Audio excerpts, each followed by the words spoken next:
Ma'am open हो रही थी। ओपन हो रही थी, ठीक है। रिकॉर्डिंग स्टार्ट का आवाज आई? यो यो आ गई? यो यो अच्छा, इसीलिए थोड़े से बच्चे ड्रॉप आउट हो गए। रुको 1 मिनट, उन्हें आने दो। होता रहता है गुड हमारे इवनिंग साथ। मैम। गुड इवनिंग, कैसे हो आप? मैम ठीक है, आप कैसे हो? मैं भी ठीक हूँ। लेट क्यों आई?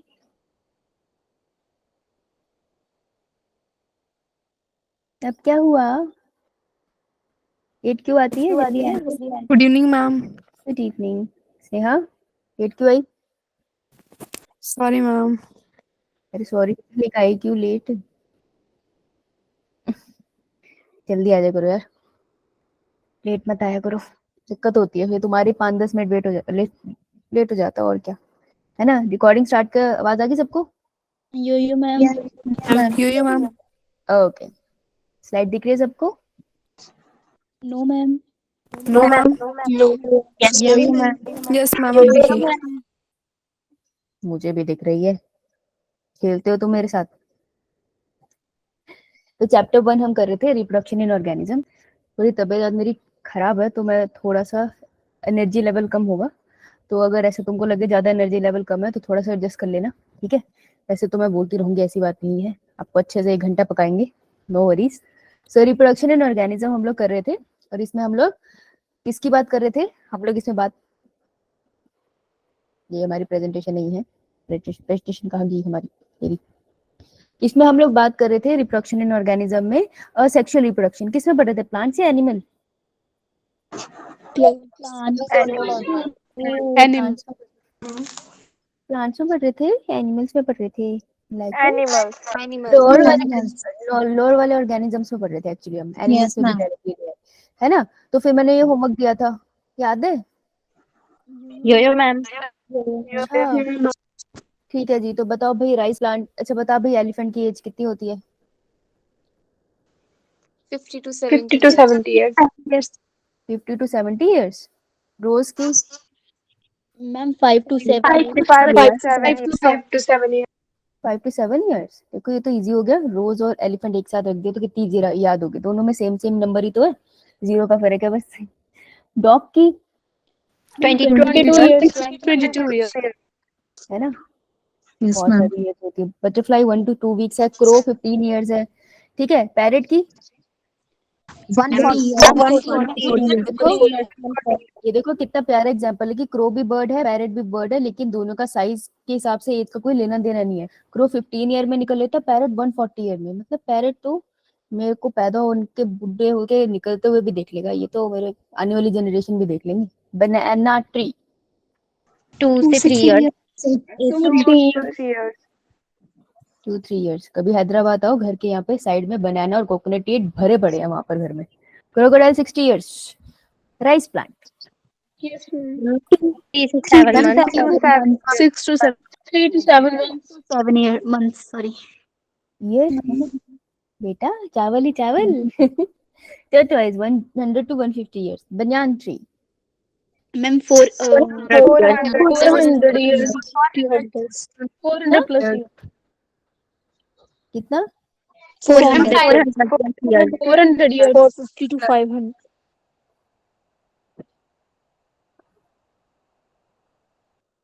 फ्रूट फ्लाई का ही दूसरा नाम है ड्रोसोफिला।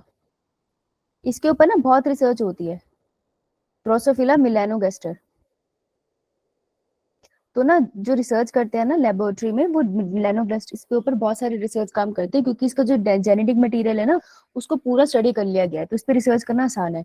तो उसको फ्रूट फ्लाई इसलिए कहते हैं कि तुम कोई फ्रूट खाओ ना, और उसका ऐसे छोड़, जैसे बनाना काट के थोड़ी देर ऐसे रख दो, तो उसके ऊपर मक्खियां बिन आएगी। वो मोटी वाली मक्खी नहीं जो तुम्हें अच्छे से दिखती है, उसके विंग्स वगैरह दिखते हैं, छोटी छोटी मक्खी सी होती है ऐसे, बिल्कुल छोटू सी होती है। ऐसे लगता है कि ऊपर कोई घूम रहा है, लेकिन तुम एग्जैक्टली देख नहीं पाओगे उसकी आईज वगैरह। वो ड्रोसोफिला ही होती है। तो फ्रूट के ऊपर घूमती है, इसलिए इसे फ्रूट फ्लाई कहते हैं, ठीक है। Yo ma'am. Yo ma'am. Yo ma'am. Yo ma'am. आगे बढ़ना चाहेंगे? ओके बेटा, तो इतना हमने कर लिया था, राइट। चलो भाई, मैम। किसका होमवर्क था? माइटोसिस, मियोसिस और एमाइटोसिस का। कौन था वो बच्चा? देखो अगर तुम ईमानदार नहीं रहोगे फिर मुझे नाम लिख के रखने पड़ेंगे। तुम इतने छोटे बच्चे तो हो नहीं कि मैं नाम लिख के रखूं। किसे दिया था होमवर्क बताओ? उससे पूछ लेते हैं किया आपने, बता दे, नहीं किया तो बता दे। हाँ भाई, हाँ जी रंजू बताओ। मैम मुझे दिया था लेकिन ईस्ट के ऊपर दिया था, ये नहीं दिया था। ये नहीं दिया था, रंजू को इस पे दिया था। ये किसको दिया था? मैम ये किसी को नहीं दिया था। दिया था इसको भी। मैम किसी को ये नहीं दिया था? फिर मैं तुम्हारे बैच में भूल गई। चलो मेरी गलती है, फिर तो मैं करा देती हूँ। माइटोसिस होता है इक्वेशनल डिवीजन। हाँ, इक्वेशन देखो ये सारी की सारी है क्या, ये तीनों की तीनों है all are cell division. Cell की डिवीजन की ही बात हो रही है यहाँ पे, ठीक है। ये अलग अलग नाम क्यों है? इनके अलग अलग नाम है ऑन द बेसिस ऑफ कितना जेनेटिक मटेरियल है पेरेंट सेल में और न्यू सेल में, ठीक है। पेरेंट सेल और डॉटर सेल के बीच में जेनेटिक मटेरियल किस नंबर में है उसके बेसिस पे डिफरेंट नाम है। तो इक्वेशनल डिवीजन का मतलब है इक्वल है, यानी कि अगर ये पेरेंट सेल है, पेरेंट सेल, और इससे दो डॉटर सेल बन गए, ठीक है जी, सबको दिख रही है ना स्क्रीन? यो मैम। तो पेरेंट सेल के न्यूक्लियस में पड़ा है 2n नंबर ऑफ क्रोमोसोम, तो हर डॉटर सेल के पास 2n नंबर ऑफ क्रोमोसोम है। तो देखो पेरेंट सेल और डॉटर सेल बिल्कुल सेम हो गया ना in terms of genetic material, right? ये वाली सेल डिवीजन, ये वाली सेल डिवीजन होती है माइटोसिस। मियोसिस क्या होती है? Meiosis is also known as reduction division. Very good. Reduction division कैसी होती है? इसके ना दो स्टेप होते हैं, इट्स अ 2 स्टेप प्रोसेस, ठीक है जी। और पहला स्टेप होगा तो दूसरा होगा ही, तभी मियोसिस खत्म होगी, ठीक है। तो पहले होता है पहला सॉरी मैं इसको मिटा देती हूँ, दूसरे कलर से बनाती हूँ, ठीक है। ये मेरा पेरेंट सेल है, तो मैं इसको पेरेंट सेल पी लिख रही हूँ। ये डिवाइड होगा, एक सेल हमेशा दो में डिवाइड होता है, ठीक है जी। एक सेल दो में डिवाइड हुआ, ये होगी मेरी मियोसिस 1, तो मैं इसको ऐसे लिखूंगी मियोसिस 1। फिर ये एक सेल दो में आगे डिवाइड हो जाएगा, दिख रहा है आपको?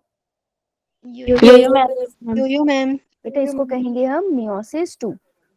तो मियोसिस 1 और मियोसिस 2 जब दोनों होती है तब हम कहते हैं मियोसिस खत्म हो गई। अब देखो ध्यान से, पेरेंट सेल के पास था लेट से 2n नंबर ऑफ क्रोमोसोम, तो मियोसिस 1 के पास जो डॉटर सेल बने उनके पास है n नंबर ऑफ क्रोमोसोम। तो नंबर ऑफ क्रोमोसोम डिक्रीज हो गए ना, यो मैम। कहते हैं रिडक्शन डिवीजन। लेकिन मियोसिस 2 में देखो क्या होता है। अब देखो मियोसिस 2 के लिए क्या होगा, इसे ध्यान से देखना, मैं इसको ऐसे हटा दूं। इस लाइन की इस तरफ देखो, इजंट इट? अब ये पेरेंट सेल है और ये इसके डॉटर सेल है, ऐसा नहीं है? Yo ma'am. पेरेंट सेल के पास n नंबर ऑफ क्रोमोसोम है, और ध्यान से देखना डॉटर सेल के पास, हर सेल के पास n नंबर ऑफ क्रोमोसोम है। क्या यहाँ पे रिडक्शन हुई? No ma'am. हाँ, तो ये है नीट का क्वेश्चन, बहुत इंपॉर्टेंट, कि मियोसिस में रिडक्शन डिवीजन कौन सी होती है। देखो हम जनरली कहते हैं कि दोनों meiosis is a reduction division, पर ऐसा नहीं है। Meiosis 1 is the reduction division, ठीक है। तो मैं इस आंसर को देखो, रिडक्शन डिवीजन है ये, और इसको मैं और स्पेसिफिक बोलूंगी तो मैं ऐसे लिखूंगी मियोसिस 1 इज रिडक्शन डिवीजन, क्योंकि वहां पे क्रोमोसोम का नंबर रिड्यूस हुआ है ना। यो मैम। और मियोसिस 2 देखो किसकी तरह है, किसकी तरह दिख रही है? माइटोसिस की तरह नहीं दिख माइटोसिस की रही? तरह। Yes ma'am. तो meiosis 2 is equational division. Clear है सबको? Yo ma'am. तो बेटा ए माइटोसिस क्या होता है? ए माइटोसिस भी सेल डिवीजन ही है, लेकिन ए माइटोसिस में क्या होता है? ए माइटोसिस के अंदर सिंपली क्लीवेज ऑफ न्यूक्लियस होता है, मतलब कि आपका जो सेल है उसके अंदर जो न्यूक्लियस है, अब ये जो न्यूक्लियस है ना, दो न्यूक्लियस बनते हैं तो इसमें ना स्पिंडल फाइबर बनते हैं। आपने ऐसे देखा होगा, ऐसे स्पिंडल फाइबर बनते थे, क्रोमोसोम अटैच होते थे। यो मैम। तो ए माइटोसिस में ना कोई क्रोमोसोम की फॉर्मेशन नहीं होता, डीएनए लूजली पैक्ड होता है और उसमें कोई स्पिंडल फाइबर नहीं बनता। तो इस तरीके से सेल बनता है, ध्यान से देखना। फिर आपको इसी सेल के अंदर दिखेगा कि जो न्यूक्लियस है वो स्ट्रेच हो रहा है, ऐसे स्ट्रेच हो रहा है। फिर देखना ध्यान से, स्ट्रेच होके दो न्यूक्लियस बन गए। जब दो न्यूक्लियस बन जाते हैं सेल के अंदर तो फाइनली सेल डिवाइड हो जाता है दो सेल्स में, हर एक सेल के पास एक न्यूक्लियस बन जाता है। तो ए माइटोसिस वो डिवीजन है जहां पर कोई भी क्या नहीं होता, वहां पर स्पिंडल फाइबर फॉर्म नहीं होता। हाँ, तो इसको हम लिख ले, यो नो स्पिंडल फाइबर फॉर्म पहला पॉइंट। दूसरा, no chromosome found, chromosome form, chromosome भी नहीं बनते इसमें, कंडेंसेशन होती नहीं। और तीसरा, सिंपल क्लीवेज होती है न्यूक्लियस की। ठीक है जी। Yo ma'am. Almost it is like binary fission, almost उसकी तरह होता है। क्लियर है सबको? Yo ma'am. Yo ma'am. Yo ma'am. बताओ तो ये एक ही स्लाइड से आपके सेल डिवीजन वाले चैप्टर से कंबाइन होके कम से कम 2 से 3 क्वेश्चन बन जाते हैं नीट के। ठीक है जी। ओके, बहुत बढ़िया। अगर हो गया आपका, चलिए आगे चलो। यो मैम। Yo ma'am. ओके बेटा, now asexual reproduction multiple fission हो गया था हमारा। ओके बट हाँ जी, कहाँ गई हमारी प्यारी बच्ची? ए रंजू, चल बेटा बता, यीस्ट के बारे में नोट लिखना था तूने, है ना? चल बता, what is a yes yeast? Ma'am. क्या होता है यीस्ट? मैम ऐसे बोलो कि वीडियो ऑन करके दिखाऊं? पहले वीडियो ऑन करके दिखा।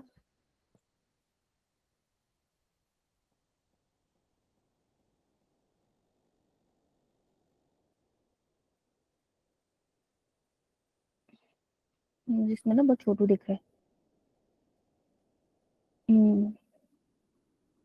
किया तो है, बहुत बढ़िया। चल इसे हटा ले। अब मुझे एक बार वो बता, बोल के बता, सबको सुने। बता बेटा। As fungi, yeast are eukaryotic organisms. They typically are about 0.075 millimeter in diameter and have Hmm. many forms, spherical to egg-shaped to filamentous. Most is reproduce asexually by budding. हम्म और मैम इसकी सेल यूनिसेलुलर होती है ये, hmm और इसकी use alcohol drinking, scientific research, hmm biofuel, okay. और baking. ठीक है, और कुछ? Making bread. Making bread. और बीज, गुड। और कौन से ग्रुप में आता है फंजाई की? मैम एस्किम, एस्को माई सैक फंजाई, सैक फंजाई में आता है मैम। एस्कोमाइसीट्स। उसका यस दूसरा नाम ma'am. Sac fungi. Sac commonly fungi. Good, sac बनते हैं उनके अंदर। वेरी गुड, शाबाश। फिर जोरदार ताली हो जाए। अरे माइक ऑन करके। गुड, वेरी गुड, शाबाश। Thank you ma'am. फिर होमवर्क करके आइए, मजा आ गया, बहुत बढ़िया। तो बेटा क्या पता चला मुझे इससे? यूकैरियोटिक होता है ये, और ये यूनिसेलुलर होता है। बहुत बड़ी बात बता दी। शेप बहुत सारी है ना, इसलिए आएगा नहीं। एसेक्सुअली बर्डिंग हो जाती है इनके अंदर, और भी प्रोसेस होंगे। ये अल्कोहल बनाने में, ब्रेड बनाने के बहुत काम आता है, और फंजाई में एस्कोमाइसीट से ये बिलोंग करता है। ये पॉइंट्स इंपॉर्टेंट थे। इसी के साथ अगर मैं किंगडम क्लासिफिकेशन को यहाँ रिवाइज कर लूँ ना, आराम से हो जाएगी मेरे साथ। ये देख, किंगडम क्लासिफिकेशन, मैंने कहा ना ये खत्म होने तक तुम्हें किंगडम क्लासिफिकेशन अच्छे से याद हो जाएगी। कि सबसे पहले पहला किंगडम है मोनीरा, जिसके अंदर आपको मिलते हैं प्रोक्रियोटिक, प्रोक्रियोटिक, यूनिसेलुलर, और एग्जाम्पल जैसा आप बोल रही हो बैक्टीरिया, है ना? शाबाश। अगला हमारा है protista, yes yo ma'am. Eukaryotic, यो मैम। यूनिसेलुलर। ठीक है, तीसरा है हमारा फंजाई। ध्यान से देखना इसे। Fungi always eukaryotic. ये होता मल्टीसेलुलर है, लेकिन इसकी एक एक्सेप्शन है, मोस्टली मल्टीसेलुलर। लेकिन इसकी एक एक्सेप्शन है बहुत अच्छी, जो है एक्सेप्ट ईस्ट। इसलिए ये इंपॉर्टेंट हो जाता है ईस्ट, इसलिए मैंने बोला था करके आना है। ठीक है जी। और देखो, फंजाई कभी खाना नहीं बनाते, तो ऑलवेज हेटेरोट्रॉफ्स। ये है नीट का क्वेश्चन, ऑलवेज हेटेरोट्रॉफ्स होते हैं। ठीक है जी। हेटेरोट्रॉफ जो दूसरों से खाना लेते हैं। ठीक है, क्लियर? यो मैम। चलो अब आगे करते हैं। तो हम नेक्स्ट कर रहे थे जिमुलेशन। तो ये वाला चार्ट आप लोगों ने खोल लिया, हमने बनाया था ना साथ में, यो मैम। ये वाला। तो अब हम जिमुलेशन पे आए हैं। ठीक है, आज हम ये वाला पार्ट खत्म करेंगे। Okay, so what is जिमुलेशन?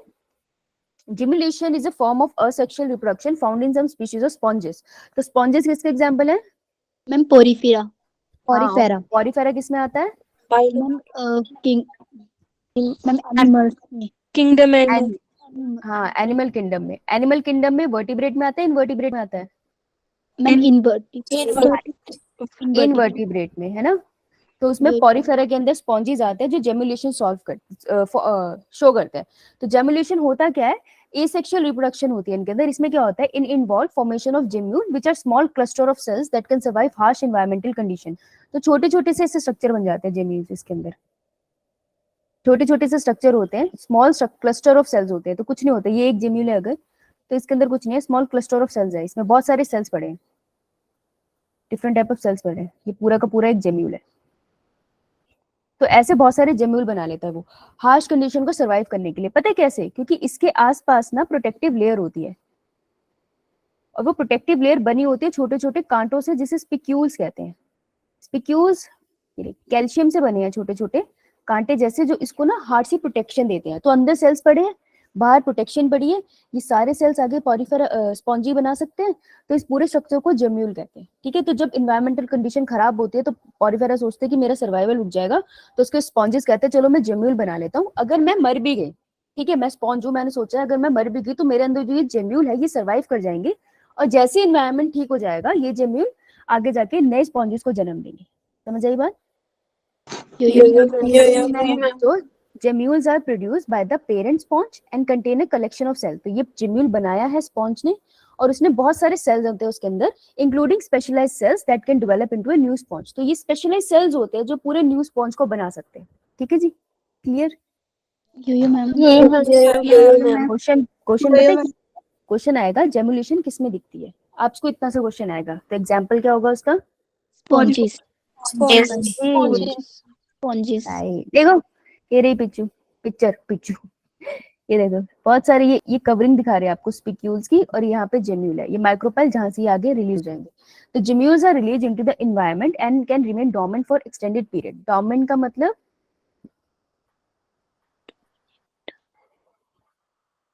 Inactive stage. एक तरह से आप ये कह सकते हो सो रहा है, जिंदा है, डेड नहीं है। डोर्मेंट का कभी मतलब डेड नहीं होता, it is alive. It is alive.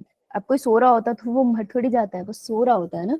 तो इनएक्टिव स्टेज होती है। ठीक है, तो जेम्यूल रिलीज होते हैं इनएक्टिव स्टेज में, मतलब इसके अंदर जो सेल्स है ना उनमें मेटाबॉलिज्म का रेट बिल्कुल कम होता है, ना के बराबर, लेकिन वो जिंदा होते हैं। तो जब फेवरेबल कंडीशन आएगी ना, सही पानी होगा, सही टेम्परेचर होगा, सही ऑक्सीजन डिमांड पूरी हो सकती है, तब ये जेम्यूल एक्टिवेट होते हैं और नए स्पॉन्ज को जन्म देते हैं। तो ये इनएक्टिव स्टेज में ही रिलीज होते हैं, और इस इनएक्टिव स्टेट को डोर्मेंट कहते हैं। जैसे जितने भी सीड्स है ना, कोई भी खाना खाते हो तुम, ठीक है, जैसे नींबू है, नींबू में से बीज निकलता है। नींबू का बीज अभी डोर्मेंट है, तुम उसको गीली मिट्टी में डालो तो उसमें से पौधा निकलेगा, लेकिन तो उसको ना सूखे एरिया में रख दे, सूखे एरिया में रखेगी ना, उसमें से प्लांट नहीं निकलेगा।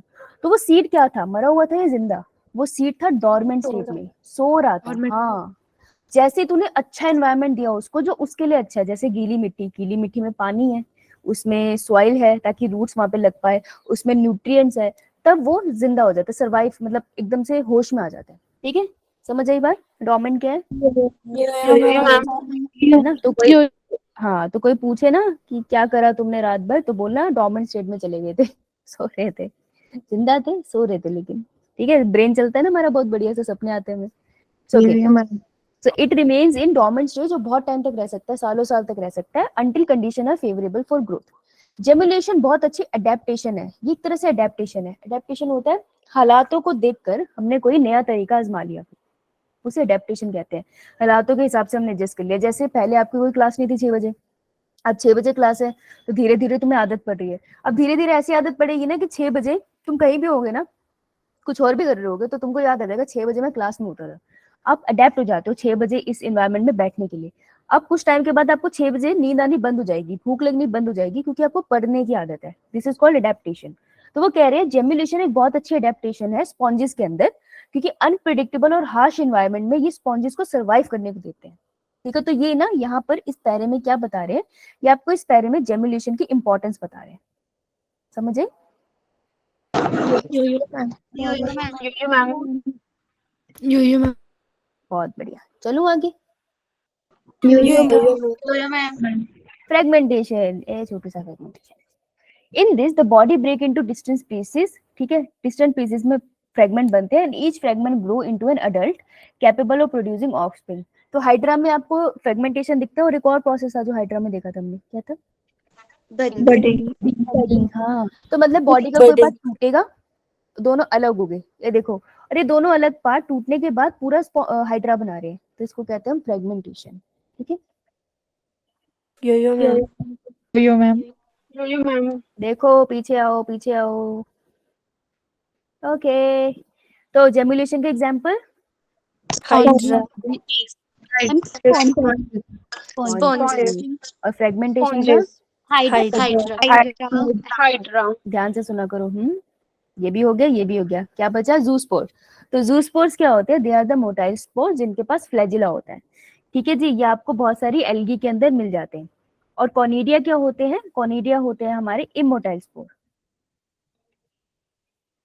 हम इनको यहाँ पे डिटेल में नहीं पढ़ते क्योंकि ये हम लोग पढ़ते हैं जाकर 5 किंगडम क्लासिफिकेशन में, तो इसको यहाँ बहुत डिटेल में नहीं पढ़ते, पर ये दो स्ट्रक्चर यहाँ इंट्रोड्यूस हो जाते हैं, ठीक है। तो कॉनिडिया इमोटाइल स्पोर्स है जो आपको बहुत ज्यादा दिख जाते हैं फंगी में, ठीक, इतना ma'am, basic. Yo-yo ma'am. Ma'am इनमें फ्लैजिला नहीं होता है? नहीं, फ्लैजिला नहीं होता, इसलिए इमोटाइल होते हैं। तो जैसे स्पोर बना ना कोनिडिया, अब ये किसी भी डायरेक्शन में, जहाँ पे हवा चल गई वहां को चल गया। अगर ये पानी में गिरा है तो जहाँ के पानी की लहर गिरी जा रही है उसी लहर में चला जाएगा। लेकिन जू स्पोर के पास फ्लैजिला है तो वो अपनी मूवमेंट को कंट्रोल कर सकते हैं, ठीक है। Yo ma'am. Yo-yo ma'am. And this is with this lower organism are खत्म। तो एक बार इसको रीड कर लेते हैं। The zoospore microscopic motile structure है। बेटा माइक्रोस्कोपिक मतलब नेकेड आई से नहीं देख पाओगे, माइक्रोस्कोप लगाना पड़ेगा। मोटाइल स्ट्रक्चर है, मूव कर सकते हैं। कहाँ मिलते हैं आपको? बहुत सारे एल्गी में मिल जाते हैं और आपको प्रोटिस्टा में मिल जाते हैं, ठीक है। तो इसका बहुत अच्छा एग्जाम्पल है क्लेमिडोमोनास। क्लेमिडोमोनास पहले सुना है? Yo-yo ma'am. कहाँ सुना है? Yo ma'am. Kingdom. प्लांट की Plant kingdom. प्लांट किंगडम में क्लेमिडोमोनास सुना आपने। ये देखो, ये पिक्चर भी देखी होगी आपने, देखिए यो मैम। Yo-yo ma'am. ना, इसके 2 फ्लैजिला है। कोनिडिया क्या होता है? कोनिडिया आपको मिल जाता है फंगस में, जो एक फंगस का नाम है पेनिसिलियम। आपने पेनिसिलिन एंटीबायोटिक सुनी है? Yes ma'am. Yo-yo ma'am. Yes ma'am. Yo-yo ma'am. Penicillin antibiotic was the first antibiotic to be discover. Ma'am penicillin. हाँ, टू बी डिस्कवर्ड, सबसे पहले ये डिस्कवर हुई थी, उसके बाद एंटीबायोटिक्स की पूरी बौछार रही है, ठीक है जी। तो आपका होमवर्क है, आपका होमवर्क है, सबका होमवर्क है हु को मैंने हाउ लिखा है, बताओ। सच में आई एम नॉट वेल, फिर मैं हाउ लिख रही हूँ, हे भगवान। Who discovered penicillin and which year? Alexander Fleming. Homework नहीं देने देते। अलेक्जेंडर फ्लेमिंग कौन से ईयर में किया था? 18. ये श्योर नहीं है ऐसे। 1939। पता नहीं, ईयर बताओगे कल, ठीक है। होमवर्क तो मैं देख के रहूंगी। यो मैम। ओके, चलो ये डन सबका। अब आते हैं बैची। हाँ बोलो, बोलो बेटा। 1799. मुझे नहीं पता, 2 डेट्स आ गई ना, मतलब तुमको श्योर नहीं है, बस ये चाहिए था मुझे। किसी ने क्वेश्चन पूछा है? नहीं, इस मीटिंग में 2 अवंती होस्ट कैसे हैं बताओ, अदोपी। ठीक है जी, चलो अब आते हैं वेजिटेटिव प्रोपेगेशन के अंदर। तो पीछे जाओ, ये वाला चार्ट हो गया हमारा, Yo-yo ma'am. कहते हैं हम इसको, है ना। तो असेक्सुअल रिप्रोडक्शन एनिमल्स वाली हमने कर ली। अब हम ये वाला चार्ट बनाएंगे अपने प्लांट्स के लिए, ठीक है। प्लांट्स वाले से क्वेश्चन आने के चांसेस ज्यादा है, ओके। तो मैं यहाँ लिख देती हूँ, मेरे साथ बनाएंगे। एसेक्सुअल रिप्रोडक्शन किसमें पढ़ेंगे हम? प्लांट्स में, ठीक है।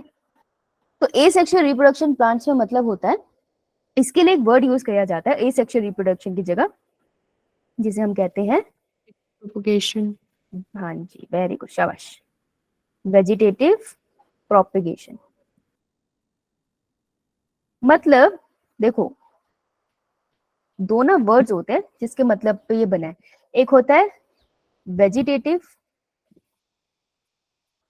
वर्ड है ये, टर्मिनोलॉजीज मैंने कहा था ना, टर्मिनोलॉजीज आती रहेंगी, हम करते रहेंगे, टर्म्स है ये, तो अपने कॉपी में लिख लो अच्छे से। एक है वेजिटेटिव वर्ड और दूसरा है जेनरेटिव। बेटे जब भी वो वेजिटेटिव की बात कर रहा है ना, दे आर टॉकिंग अबाउट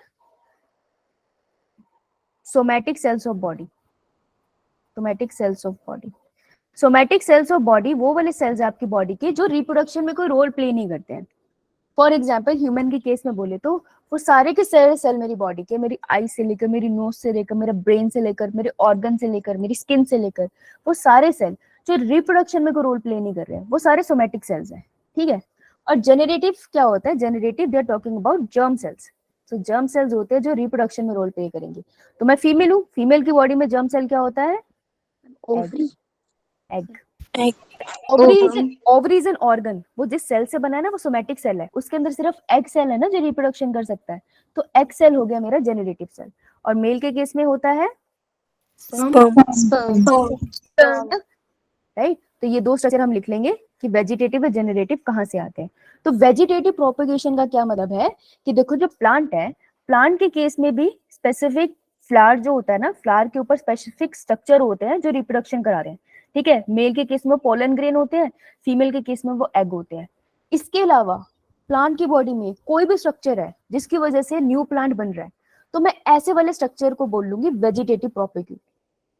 ये टर्म लिखी है आपने ये दोनों, यो मैम। ठीक है। मैम। तो अब देखो दो टर्म और आ गई, अब इसको हम यही क्लियर करते हैं, फिर हमें दिक्कत नहीं होगी। पहली टर्म है वेजिटेटिव प्रोपेगेशन। कितने बजे तक क्लास है मैम 7 o'clock. वेजिटेटिव प्रोपेग्यूल्स, है ना, दो अलग वर्ड है, राइट। तो देखो वेजिटेटिव प्रोपेगेशन का क्या मतलब है? वेजिटेटिव प्रोपेगेशन का मतलब है कि नए प्लांट का जन्म होना किसी वेजिटेटिव सेल से रेदर देन जेनरेटिव सेल से। तो नए प्लांट का जन्म हो रहा है किसी वेजिटेटिव सेल से। हो सकता है प्लांट की स्टेम की वजह से नया प्लांट फॉर्म हो रहा है, या उसकी रूट्स की वजह से नया प्लांट फॉर्म हो रहा है, या उसमें कोई बड है उसकी वजह से नया प्लांट फॉर्म हो रहा है, लेकिन उसके पोलन और एग की वजह से नहीं हो रहा। तो प्लांट में पोलन और एग के अलावा किसी भी स्ट्रक्चर से जब नया प्लांट जन्म लेता है तो उसको कहते हैं वेजिटेटिव प्रोपेगेशन। समझ आई? New plant formation by any body part or cell of a plant rather than pollen or eggs। इसके अलावा, ठीक है, वेजिटेटिव प्रोपेग्यूल क्या होता है? वो पर्टिकुलर पार्ट जिसने नए प्लांट को जन्म दिया, उस पर्टिकुलर पार्ट को हम बोलते हैं vegetative propagule. For example vegetative propagule क्या हो सकता है? फॉर एग्जाम्पल स्टेम, स्टेम से हो सकता है, या फिर रूट हो सकता है वो, या फिर वो लीव हो सकता है, ठीक है जी। तो लीव से भी न्यू प्लांट जन्म ले सकता है किसी किसी केस में, सब में नहीं। वो रूट्स भी हो सकते हैं, रूट्स भी नए प्लांट को जन्म देते हैं, स्टेम भी नए प्लांट को जन्म दे सकती है, ठीक है। तो जो स्ट्रक्चर नए प्लांट को जन्म दे रहे हैं उनको हम कहते हैं वेजिटेटिव प्रोपेग्यूल्स। क्लियर दोनों टर्म? यो मैम। तुमको सच्ची में क्लियर होता है तुम ऐसे यो करते हो?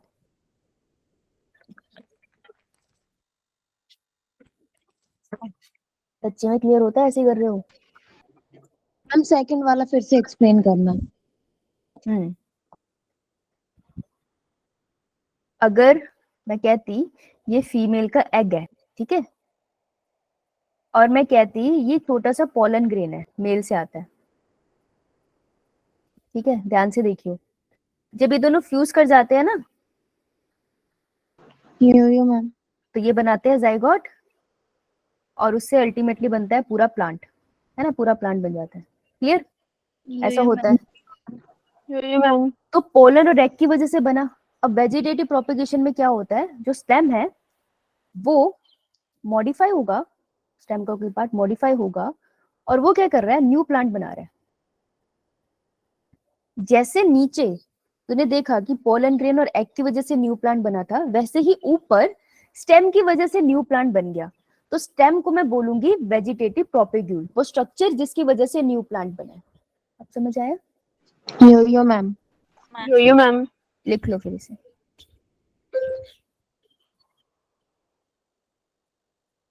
चलो आगे। Yo-yo, ma'am. तो it is the production of vegetative, ये हेडिंग होगी वेजिटेटिव प्रोपेगेशन।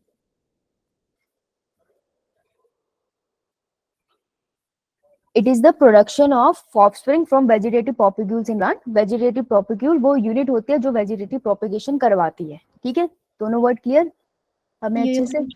Yo-yo, ma'am.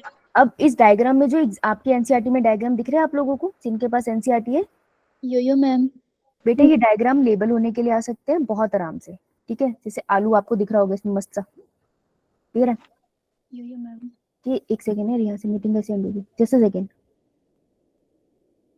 मुझे तुम्हारे मैसेज में लिखेंगे। एक मिनट, सॉरी, एंड पता नहीं कैसे होगी।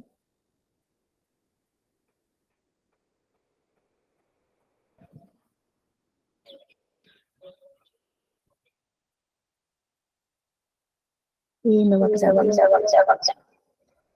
ठीक है जी, तो डायग्राम्स इंपॉर्टेंट है, लेबलिंग के लिए आ सकते हैं, करें इनको धीरे धीरे।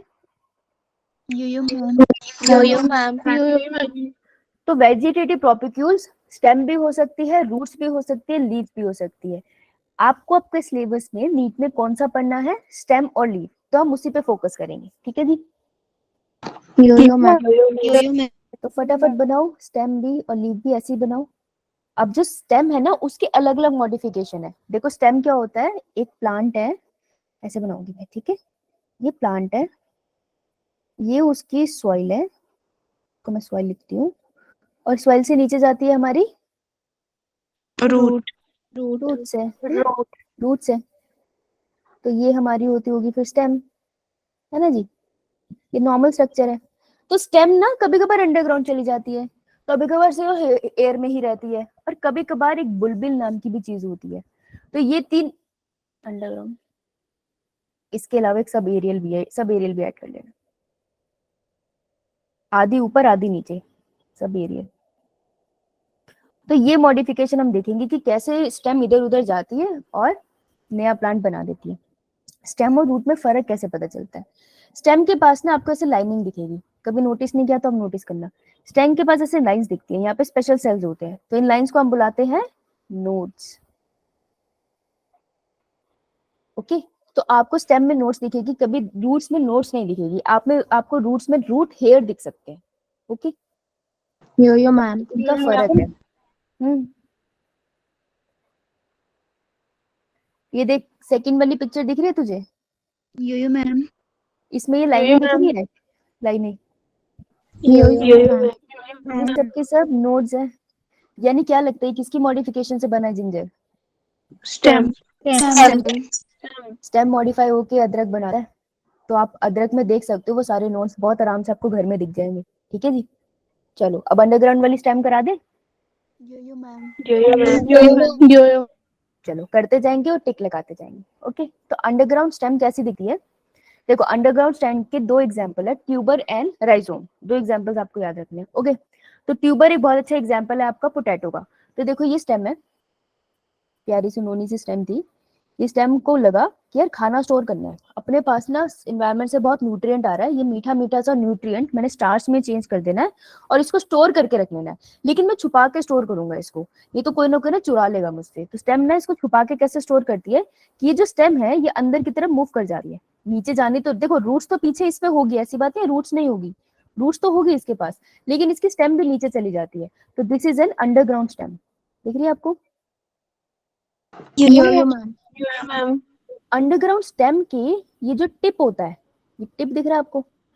यो मैम। इसमें टिप के पास ना स्वेलिंग हो जाती है, इससे गब्बू बन जाता है ये, और गब्बू बनता बनता ये एक फूड स्टोरेज यूनिट बन जाता है जिसको हम बुलाते हैं पोटैटो। तो पोटैटो किसकी मॉडिफिकेशन हुई? स्टेम की। अंडरग्राउंड स्टेम की, है ना? Underground stem. है ना? तो ये जो फूड स्टोर करता है ना, इसको एक्चुअली हम ये पोटैटो एक एग्जांपल हो गया, इसको हम एक्चुअली बुलाते हैं ट्यूबर, इस स्ट्रक्चर को हम बुलाते हैं ट्यूबर, और इस प्यारी सी सब्जी को हम बोलते हैं पोटैटो। Okay clear? तो अंडरग्राउंड स्टेम का एक एग्जांपल है ट्यूबर, जो आपको पोटैटो से याद रहेगा। क्लियर? अब देखो इसके साथ और भी है। What is a rhizome now? Rhizome के केस में क्या होता है, राइजोम आपको याद रखना है जिंजर से। तो क्या होता है, अंडरग्राउंड स्टेम जो जाती है वो कुछ अजीब से स्ट्रक्चर में मॉडिफाई हो जाती है, ऐसे फैल सी जाती है थोड़ी सी, और किसी भी डायरेक्शन में ग्रो करती है वो। तो ये भी फूड स्टोरेज ही होती है एक तरह से, इसमें भी तो न्यूट्रिएंट्स होते हैं ना, तो प्लांट भी इसमें न्यूट्रिएंट होल्ड करता है। अब ये क्या होती है, ये जो लाइन है ये नोड्स दिख रही है आपको, ठीक है जी, राइट। नोड्स के पास में छोटे छोटे से सेल्स दिखाई देते हैं, ग्रुप ऑफ सेल्स, इन्हें हम कहते हैं बड। तो आप जिंजर में देखोगे ऐसे बड बनते हैं। ओके इतना समझ में आया आप लोगों को? तो ये बड क्या होता है, जब ये बड डिटैच हो जाता है तो ये बड क्या करता है, give rise to new plant. Okay तो इस बड को डिटैच होकर give rise to new plant देता है, तो अभी इनको हम बुलाते हैं राइजोम। तो जो स्टेम मॉडिफाई होकर जिंजर बना देती है और उसमें जो बड लगता है जो अल्टीमेटली एक न्यू प्लांट को जन्म दे सकता है, तो उसको हम बुला लेते हैं राइजोम। ये आपको जिंजर, टर्मरिक, शुगर केन और बनाना में देखने को मिलता है। समझ आया? तो देखो इसको लिख लिया सबने? लिखने में बिजी मत हो जाना, प्रेजेंटेशन तो मैं बाद में भी भेज दूंगी ना, तो तुम समझने में फोकस रखना। ओके अब मैंने यहाँ पे पोटैटो बना दिया, पोटैटो का ट्यूबर बना दिया, लेकिन मैंने बताया ट्यूबर से नया प्लांट कैसे आया? ये तो बताया ही नहीं, तो पूछा क्यों नहीं? कद्दू की तरह बैठते नहीं होते, पूछते होते हैं। ये देखिए पोटैटो है, पोटैटो के पास होती है आई, सुना ऐसे कभी आई होती है उसमें? इसी आई के पास होते हैं स्पेशलाइज सेल्स, छोटे छोटे सेल्स, जो क्या करते हैं, सुटेबल एनवायरनमेंट में फाइनली ग्रो करके पूरे प्लांट को जन्म दे देते हैं, give rise to new plant.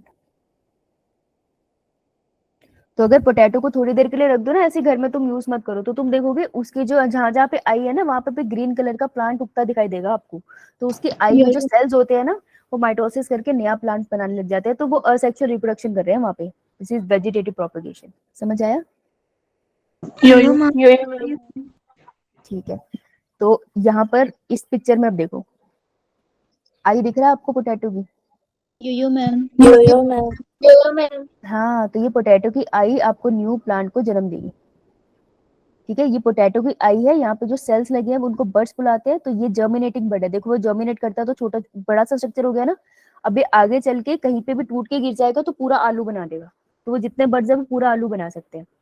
वैसे ही जिंजर के केस में आप देखोगे कि आपको यहाँ पे सारे नोड्स दिख रहे हैं, नोड्स के पास आपको छोटे से लगे हुए बर्ड्स दिख रहे हैं, और इन बर्ड्स से फाइनली क्या होता है, नीचे की तरफ रूट्स बन जाती है, ऊपर की तरफ प्लांट बन जाता है और पूरा जिंजर का पौधा बन जाएगा। ओके आइए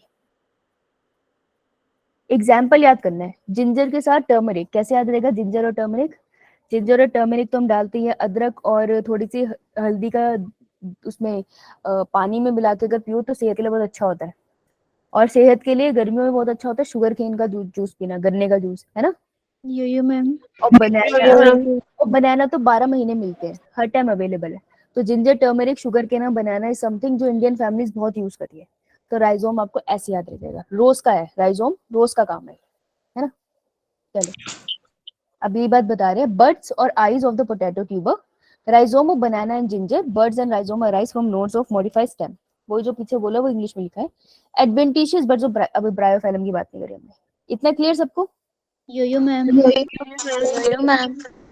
आइए अब हम बात करते हैं नेक्स्ट स्ट्रक्चर की, which is sub aerial parts. ठीक है जी, तो एरियल पार्ट्स पीछे आओ, कोई चार्ट निकालो अपना। तो अंडरग्राउंड स्टेम में हमने क्या एग्जांपल पढ़ा?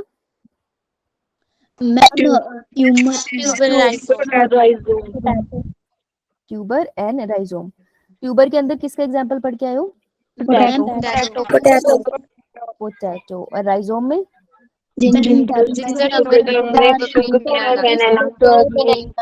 हाँ समझ आ गया मुझे, हाँ समझ आ गया, हाँ समझ आ गया मुझे। जिंजर गार्लिक बनाना मुझे समझ आ गया।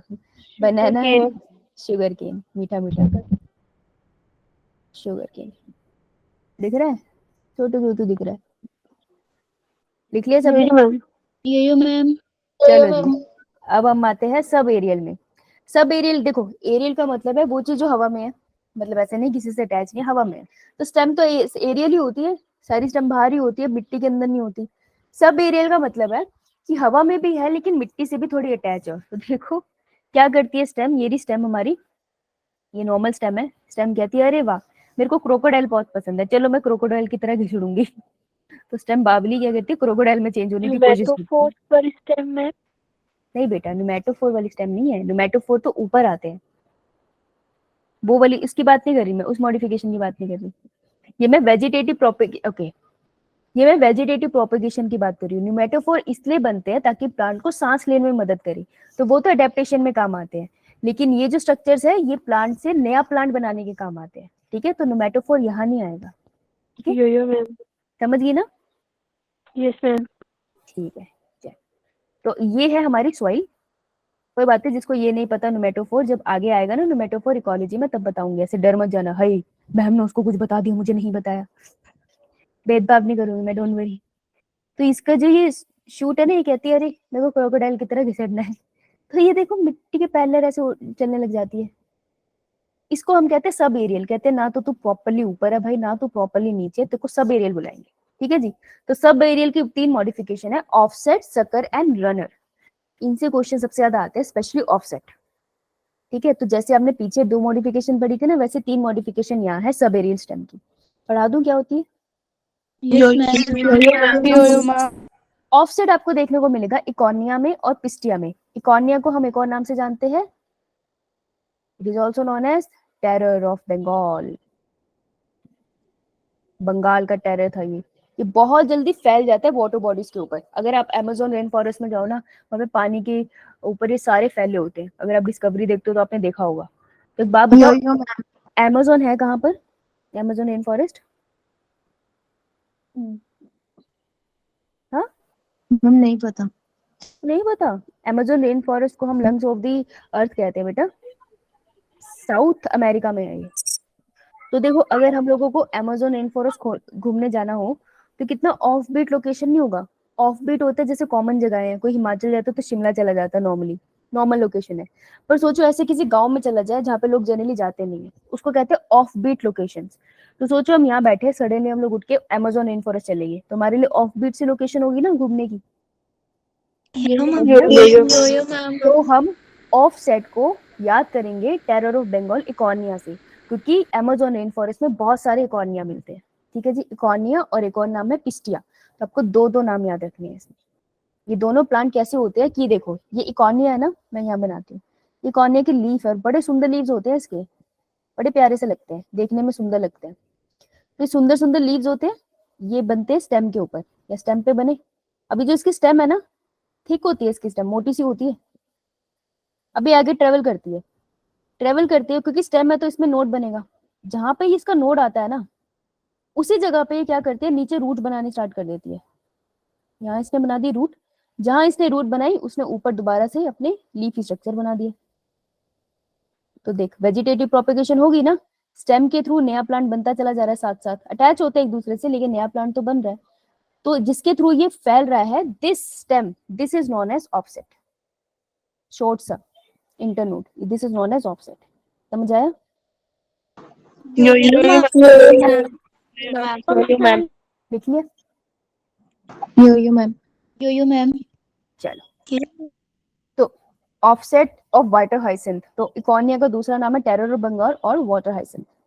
टेरर ऑफ बंगाल इसको क्यों कहते हैं, क्योंकि ना ये बहुत सुंदर है ना देखने में, तो इसको बंगाल के पानी में लाके इंट्रोड्यूस कर दिया था। कहाँ मिलता है ये आपको? In fresh water.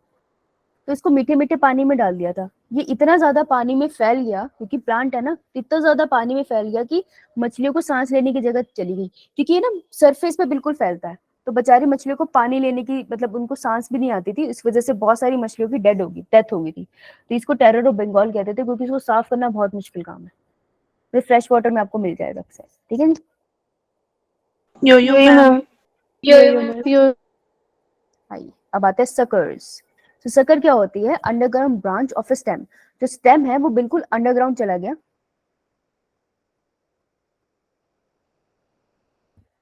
हमने यहाँ पे कौन कौन सा कर लिया? ऑफसेट कर लिया ना। सकर एंड रनर रहता है, सकर एंड रनर दोनों ग्राउंड, ठीक है। तो देखो सकर ने क्या किया, ये थी स्टेम, स्टेम कहती है मैं जा रही हूँ अंडरग्राउंड, मुझे नहीं रहना यहाँ पे, चली गई अंडरग्राउंड। फिर उसका ना ऐसे दिल ने नीचे लगा नहीं सॉइल में, कहती नहीं मन नहीं लग रहा, तो क्या कहती है दोबारा से ऊपर आ जाती है। तो अब दो दोबारा से ऊपर आएगी ना, देख आधी नीचे है स्टेम, आधी ऊपर आ गई स्टेम, तो इसलिए हम इसको सब एरियल, अभी भी सब एरियल बुलाएंगे, ठीक है। तो ये स्टेम है। अभी जो दोबारा से देखो यहाँ पे प्लांट था, यहाँ पे अच्छे से प्लांट लगा हुआ था, उसकी स्टेम नीचे गई, आगे जाके बाहर से कहीं और निकल गई। तो यहाँ पे एक प्लांट था, थोड़े डिस्टेंस पे दोबारा से वो प्लांट आ गया, तो इसी प्लांट की स्टेम से दूसरे प्लांट का जन्म हुआ ना, तो इसको हम कहते हैं सकर्स। समझ आया? कॉमनली ये मिलेगा बनाना में, पाइनएप्पल में और क्राइसेंथेमम में। तो ये 3 एग्जांपल आपको करने पड़ेंगे याद। अब मेरे को बताओ बनाना और कहाँ पढ़ा है हमने अभी? राइजोम। Rhizome। बनाना देखो कितने सारे तरीके से ग्रो कर सकता है ना, यस याद रखना, राइट। और पाइनएप्पल, पाइनएप्पल ऐसा होता है ना कि एक तो बड़ा रेयर फ्रूट है, हर जगह मिलता नहीं है, और जहाँ तुम्हें मिलेगा ना रेडी पे पाइनएप्पल काट के रखे हैं, तो आपको हर दूसरी तीसरी जगह मिल जाएंगे। हाँ प्रिया बोलो। मैम लास्ट वाला एग्जांपल क्या है? Chrysanthemum, chrysanthemum, okay. Thank you ma'am. अच्छा, तो पाइनएप्पल की रेडी ऐसे तुम्हें मिलेगी नहीं, और जब मिलेगी ना तो साथ साथ में लगी होगी, तो ऐसे याद रखना है, या पाइनएप्पल है थोड़ी दूर पे एक और रेडी लगी है, तो ये सकर्स है, ग्रो कर रहे हैं, ओके। यो मैम। क्राइसेंथेमम, अब देखो सकर तक पढ़ते पढ़ते रोने का मन तो कर ही गया होगा, तो क्राइसेंथेमम ऐसे याद कर लेना, यू वांट टू क्राई। इस पे क्वेश्चंस आते हैं, so it is important. Last कराऊंगी रनर, फिर थोड़े से क्वेश्चन करेंगे, ठीक है। अब देखो रनर में क्या होता है, रनर और ऑफसेट ऑलमोस्ट सेम है। रनर में क्या होता है, स्टेम ऐसे जाती रहती है, और स्टेम में जहां पर भी नोड होता है उसकी नोड के लोकेशन से नीचे रूट्स आ जाते हैं, और ऊपर स्टेम ग्रो कर जाती है नई वाली, ठीक है जी, नया प्लांट आ जाता है। तो ये है रनर्स। रनर और ऑफसेट में सबसे बड़ा फर्क ये है कि जो ऑफसेट है वो आपको एक्वेटिक प्लांट में मिलेंगे, जैसे वाटर हाइसिंथ पिस्टिया। रनर आपको टेरेस्ट्रियल प्लांट में मिलेंगे, जैसे कि ग्रासेस। आपने देखा ना, ग्रास थोड़े से एरिया में लगाओ वो इतना ग्रो कर जाती है, वो एक दूसरे की मदद से ग्रो करती है। एक ही स्टेम होती है, वो इधर उधर जाती है, नीचे रूट बना देती है, और ऊपर वो ग्रासेस आ जाती है ना। तो वो रनर्स होते हैं जिसमें एक ग्रास ग्रो करती है असेक्शुअली। एग्जाम्पल मिंट भी हो सकती है। हाँ हो सकती है, यस मैम। लेकिन हम याद कौन सा करेंगे बेटा, जो हमारा एनसीईआरटी में मेंशन है या फिर प्रीवियस ईयर क्वेश्चन पेपर में आया है, क्योंकि ऐसे तो बहुत सारे एग्जांपल्स है हर टर्म के आगे, पर हमने उतना ही याद करना है जितना एनसीईआरटी में, नहीं तो फिर हमसे नीट का प्रिपेयर नहीं होगा, ठीक है। मैम। चलो अब कुछ क्वेश्चन लगा ले थोड़े से। यो मैम। हाँ चलो अब ये ट्राई करके देखो क्या होता है। लाइट बंद कर ले बेटा, पानी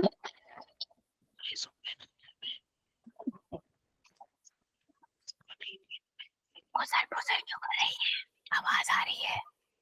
जगदीश कुमार, सॉरी मैम।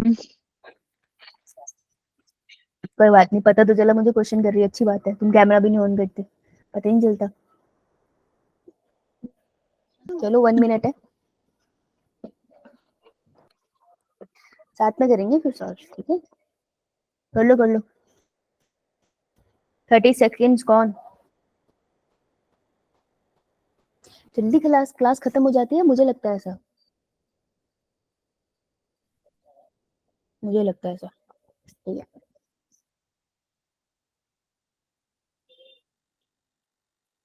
अच्छा ये भी हो सकता है दूसरी क्रैश कोर्स वाली क्लासेस 3-3 4 घंटे चलते हैं, इसलिए तुम्हारी क्लास में छोटी लगती है। ओके जी, आइए ऐसे क्वेश्चन कैसे सॉल्व करते हैं, मैच द फॉलोइंग में। देखो क्वेश्चन कैसे करते हैं, रुक जाओ सारे। Which of the following pair is not correctly match. तो तुमको क्या करना है, सबसे पहले जब भी क्वेश्चन में लिखा हो ना करेक्टली और नॉट करेक्टली, उसको अंडरलाइन करना है, इसको हैबिट बना लो, ये आपकी जिंदगी में बहुत काम आएगी हर पेपर के लिए। तुमने गलत ढूंढना है, नॉट करेक्टली मैच मतलब गलत वाला ढूंढना है आपने, ठीक है। कौन किसके साथ गलतली मैच हो रखा है, ठीक है। तो अब ये कह रहा है, पहले देखो ऑफसेट है वाटर हाइसेंथ, तो वाटर हाइसेंथ में आपको ऑफसेट मिलता है, Yes, ma'am. तो मैं इसको यही टिक कर लूंगी कि ये तो सही है, मुझे ढूंढना है गलत वाला। राइजोम आपको बनाना में मिलते हैं, ये भी Yo-yo, ma'am. बाइनरी फिजन आपको सगैज़म में देखने को मिलता है। No ma'am. No, ma'am. Example क्या पढ़ा था हमने बाइनरी फिजन का, नहीं पैरामीशियम। और पैरामीशियम कोनेडिया आपको पेनिसिलियम में मिलता है। Yes ma'am. Yo-yo, ma'am. अब मैंने आंसर सॉल्व करा है, अब मैं पीछे जाऊंगी क्वेश्चन में देखूंगी, क्वेश्चन पूछ रहा है नॉट करेक्टली मैच, तो मेरी इनकरेक्ट स्टेटमेंट है 3 वाली, तो answer would be C. C. C. ठीक है जी। तो आपको हमेशा ऊपर जाके देखना है क्वेश्चन में पूछा क्या है, समझ आई बात। क्वेश्चन ऊपर ही सॉल्व करने हैं, नीचे नीचे जल्दी नहीं करने, ऑप्शन बाद में देखने हैं। चलो ये वाला करके बताओ। तो ऑप्शन सी है ना इसका, मैं सी यहाँ लिख दे रही हूँ आंसर। चलो आगे चले, डू दिस वन।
मुझे इसकी स्टेटमेंट गलत लगती है। सी। सी कैसे गलत? क्योंकि इंटरनोड से अराइज होता है। यस, बदल लिया तुमने। Yes, ma'am. यस। देखो वैसे तो देखा जाए, अगर देखा जाए तो क्वेश्चन मेरे को लगता है मेरे को एक बार क्वेश्चन चेक कराना पड़ेगा, क्योंकि इन्होंने लिखा है offspring produced by asexual reproduction are called clones. Actually offspring, हाँ ऑफस्प्रिंग वर्ड राइट तो नहीं है। असेक्सुअल रिप्रोडक्शन से जो इंडिविजुअल्स बनते हैं हम उनको क्लोन कहते हैं, बात तो सही है, लेकिन Yes, ma'am. ऑफस्प्रिंग बोलेंगे या नहीं इस पे थोड़ा सा कॉन्ट्रडिक्शन हो सकता है। बट अगर नॉर्मल इंग्लिश में बोलूँ तो मैं कह सकती हूँ कि एक सेल से अराइज हुए जो न्यू सेल वो ऑफस्प्रिंग है और उनको हम क्लोन्स कह रहे हैं। तो इस सेंस में चलो इससे बेहतर स्टेटमेंट ढूंढ सकते हैं हम, microscopic motile asexual reproductive structures are called zoospore, ये तो सही है, यस मैम। इसमें कोई डाउट नहीं है हमें। In potato, banana and ginger, the plantness arise from the internode present in the modified stem. तो ये इंटरनोड देखो, जो दो नोड्स होती है वहां से रूट्स अराइज होती है ना, इसके बीच का डिस्टेंस इंटरनोड है, तो इंटरनोड से थोड़ी अराइज होती है, तो ये डेफिनेटली गलत है। तो मैं आंसर सी के साथ यहाँ जाऊंगी क्योंकि बेहतर स्टेटमेंट है। Water hyacinth growing in standing water drain oxygen from water that lead to death of the fishes, ये तो बंगाल में हुआ ही था। Yes answer would be C. वैसे ये वाली की स्टेटमेंट बहुत अच्छी नहीं थी, पर सी वाला डेफिनेटली गलत था, राइट। मैम। अभी कितना टाइम अभी है वैसे, ये वाला करके बता दो, अभी है टाइम। मैसेज करना मैम ने, 2 मिनट है तेरे पास अभी भी।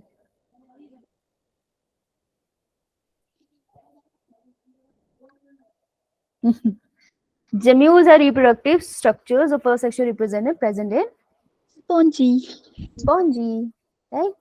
Easy question. So answer would be E. 4. Yes, ma'am.